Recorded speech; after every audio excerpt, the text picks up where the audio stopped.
I would hope that that we can demystify the process of change, that we can break it down to a point where a person doesn't have to wait for crisis or disease or diagnosis or loss or betrayal or some crisis in their life where they really decide to change. That if we can provide people the understandings of how to do that, I think, and make it more practical, I think hopefully more people will utilize it and learn and change in a state of joy and inspiration instead of pain and suffering. I would also love to see that, and this is happening right now, that the other elements of healthcare and chronic health conditions be addressed, which has to do with lifestyle and teaching people how to think differently and how to make different choices and how to behave differently and how to create new experiences and how to feel differently. And with the understanding in medicine that could potentially produce a change in a person's health, albeit if they take medications, pharmaceuticals, nutraceuticals, exercise, doesn't matter to me. It's just that if that emotional component is never addressed, then the person never returns back to homeostasis and balance. And that's 75 to 90% of every person that walks into a healthcare facility is walking in because of that. So the responsibility for the patient then in understanding that they have a hand in their health and in their choices, and teaching people then that meditation is something that's normal, that it's a great way to reset. It's a great way to get your body back into autonomic regulation instead of autonomic dysregulation, which is stress. And then of course, that 4-minute mile, that people see that there are options to change terminal conditions and other health conditions if the person keeps showing up for themselves and keeps applying it. And certainly that I'm not trying to push positive thinking or positive psychology. I'm hopeful that it's seen as something else, but really some practical applications for people. So we don't go so quickly into what's predictable and what's normal, and that people live healthier and happier lives, and that we do learn how to get along and take care of one another and heal one another, and really hopefully in a different world. The whole reason that we decided to do something in the corporate world is because the majority of people that are living in the corporate world or living and working are unhappy, and they're actively disengaged in the work that they do.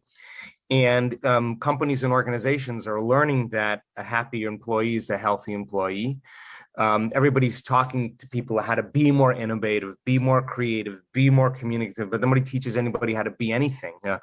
And they spend the majority of their time in emergency, and no organism in nature can live in emergencies, let alone an organization that's based on people. Sooner or later, those people will break down. And then what is it to change again? How do we teach that? And how does a person learn that they can manage their emotional state? And what happens to them when they don't, and what the outcome is, how that is biological, and what that does to ourselves, and also in how we communicate with one another. So we have these courses that we offer companies and organizations, and we teach all those things. And the outcome is that we want people to be more of all those things that they would love to see others be. And so how do you change a culture is you change individuals. And so we do a lot of cultural change. And we work with Sony and Cisco and Pfizer and Johnson & Johnson and Google and Microsoft. And, we've worked with a lot of big banks and companies around the world. And business leaders right now are really interested in the model of leadership and what it really means to lead. And so conversations have changed dramatically. And I think change has to happen from the bottom up and the top down. And so we have a pretty decent corporate model of what we teach, and people seem to do really well with it. My trainers are very intelligent, very smart, very, very, very proficient people. Well, let's just assume in the principle that your personality creates your personal reality. And your personality is made up of how you think, how you act, and how you feel. So the present personality who's listening to this program has created the present personal reality called their life or your life, which means if you want to create a new personal reality, a new life, you're going to have to change your personality. Mm-hmm. And that means you're going to have to start thinking about what you've been thinking about and decide if you still want to accept, believe, and surrender to that thought as if it's true. Or do you want to actually have a different thought? So what thoughts do you want to change? And if you looked at how you spoke and how you behaved, if you complained, if you made excuses, if you felt sorry for yourself, if you mismanaged your time, whatever it is, and you didn't want to be that person any longer, if you could become conscious of those unconscious habits or behaviors, you would be in the process of change. And then if you said, listen, how do I finish my day? Do I finish my day feeling sad and tired and unhappy and suffering? Is that the emotions that I want to live by every day? No, I want to be happy. Well, I got to stop feeling unhappy then. So if a person took the time to write down a couple thoughts they wanted to change, a couple behaviors they would like to modify, and certain emotions that they would like to stay away from. The word meditation literally means to become familiar with.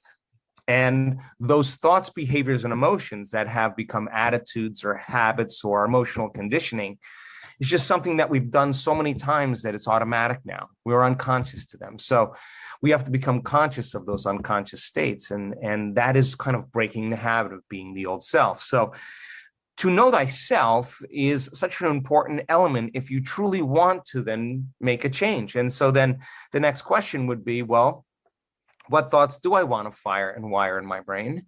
And if I put my attention and intention behind it, I could begin to install them.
Neurological hardware. Keep practicing it, firing and wiring, and it becomes a software program. It becomes more automatic. That's the new voice in your head. You installed that. And then if you said, how do I want to be with my children? How do I want to be with my partner? How do I want to be at work? How do I want to be in traffic? How do I want to be when I'm by myself? And what would a great person do? What would love look like today? I don't know. What would it look like for me to master myself? And you sat down and closed your eyes and you rehearsed in your mind what you were going to do differently. The act of mental rehearsal begins to install the neurological hardware in your brain to look like you already did it. Now the brain is no longer a record of the past. Now it becomes a map to the future. You're priming it to the future. Install the hardware and keep doing it, firing and wiring. The hardware becomes a software program. You automatically behave like that person. No magic there. You install the circuitry. Then if you said, well, look, I truly do want to be a happy person, and I do want to be in love with life, and I do want to feel worthy to receive things, and I do want to feel grateful. I'm done feeling suffering and pain and unhappiness. Then you would have to practice actually feeling those feelings. There's no mystery there. You'd have to become familiar with those emotions, and you'd have to sit there and say, can I teach my body emotionally what my future self will feel like before I'm it? Because that's how you're going to become it.